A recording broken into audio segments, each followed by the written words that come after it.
পাগলে বলছে আমার আল্লাহ যদি খুশি হয়ে আমাকে জাহান্নাম দেয় আলহামদুলিল্লাহ।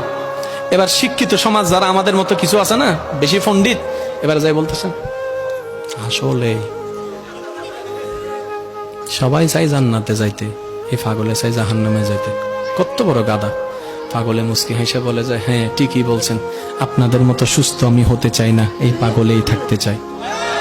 এবার তাদের একটু টনক লটলো, কই কেন? সবাই চাই জান্নাত, তুমি চাচ্ছ জাহান্নাম।